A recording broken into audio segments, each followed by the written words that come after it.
الحمد للہ رب العالمین والصلاة والسلام علی سید المرسلین اما بعد فاعوذ باللہ من الشیطان الرجیم بسم اللہ الرحمن الرحیم۔ ناظرین کرام، آج ہم سورہ البقرہ کی آیت نمبر 140 سے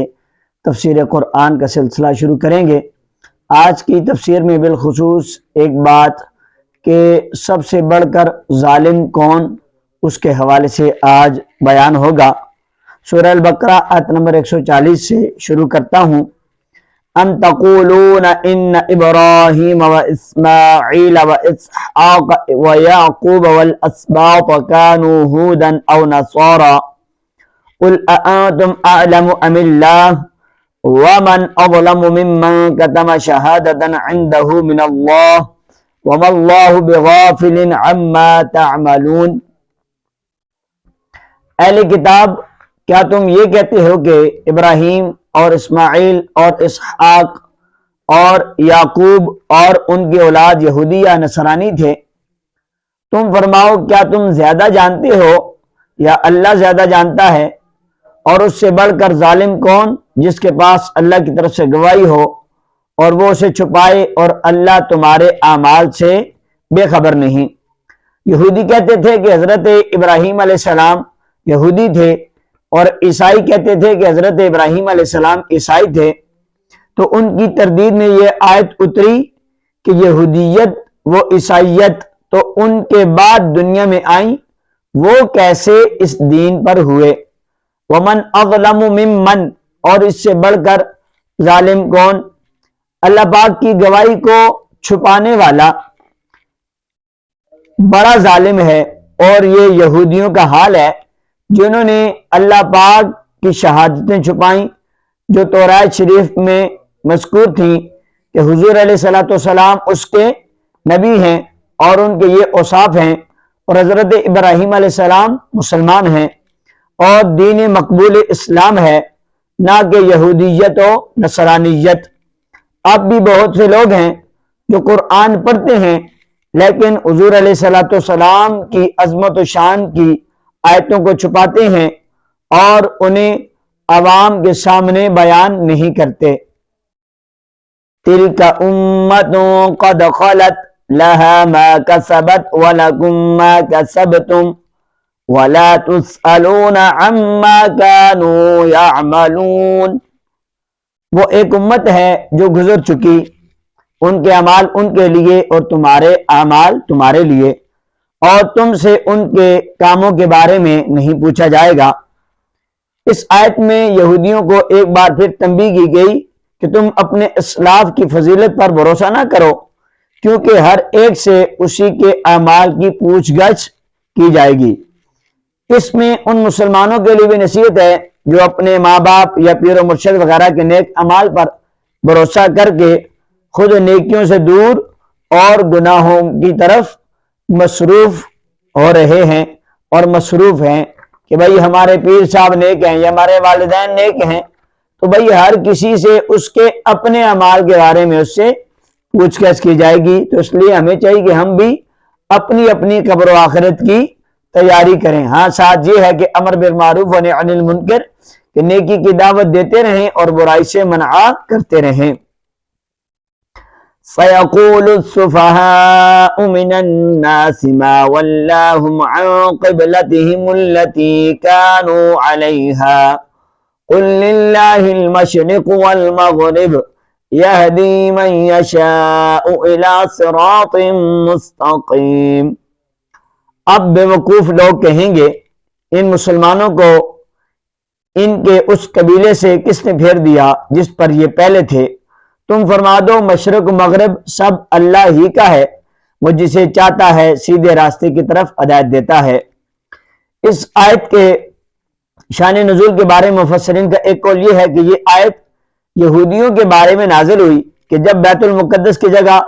خانہ کعبہ کو قبلہ بنا دیا گیا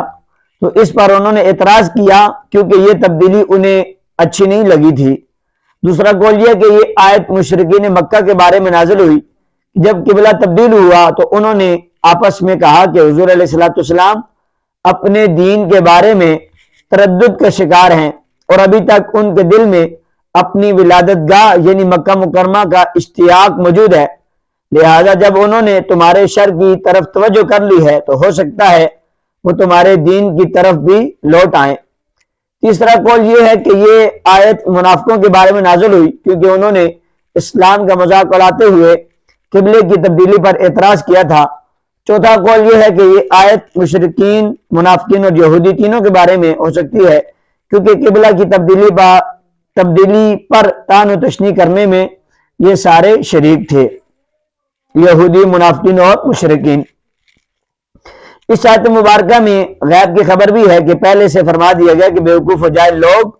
قبلے کی تبدیلی پر اعتراض کریں گے، چنانچہ ویسا ہی واقع ہوا کہ لوگوں نے اس پر اعتراض کیا۔ السفہاء من الناس، بیوقوف لوگ۔ قبلے کی تبدیلی پر اعتراض کرنے والوں کو بیوقوف اس لیے کہا گیا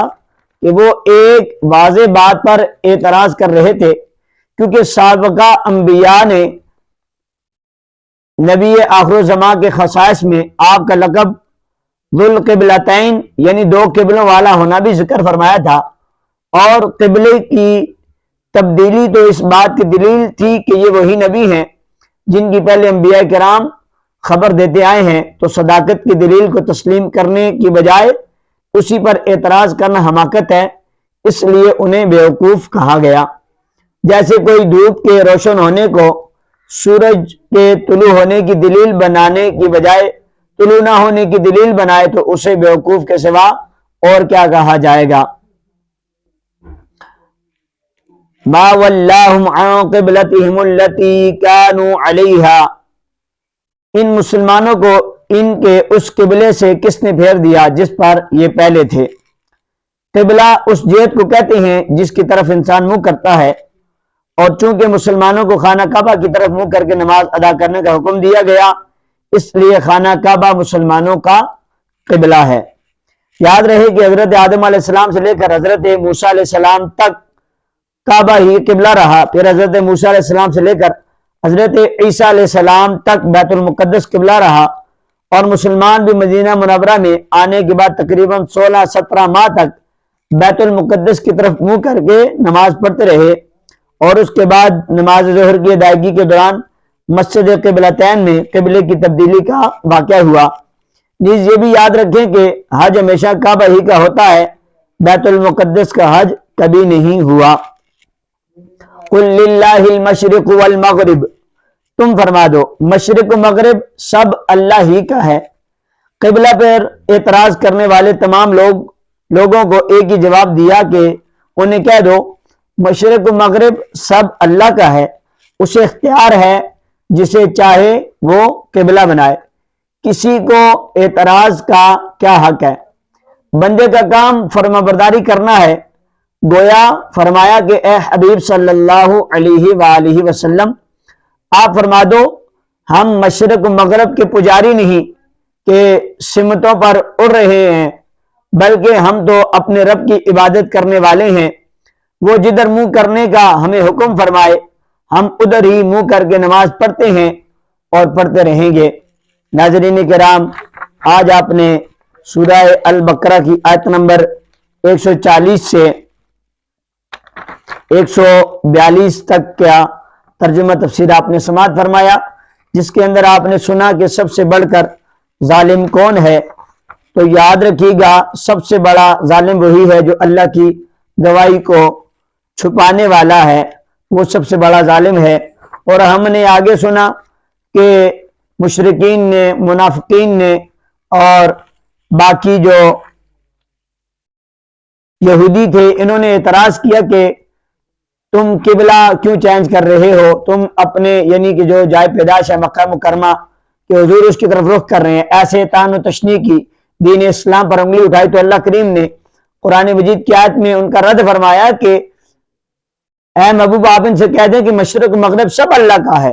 ہم تو شریعت کے پابند ہیں، اللہ کے پابند ہیں، اللہ کریم ہمیں جس طرف حکم فرمائے گا ہم اسی طرف رخ کر کے نماز پڑھیں گے، کیونکہ ہم اللہ کے حکم کے پابند ہیں، اور یہ ساری زمین، ساری جہتیں، ساری مشرق و مغرب سب اللہ ہی کا ہے۔ اللہ پاک مجھے اور آپ کو عمل کرنے کی توفیق عطا فرمائے، ہمیں بھی حکم الہی پر عمل کرنا چاہیے، نہ کہ اپنے دل کی بات پر عمل کرنا چاہیے۔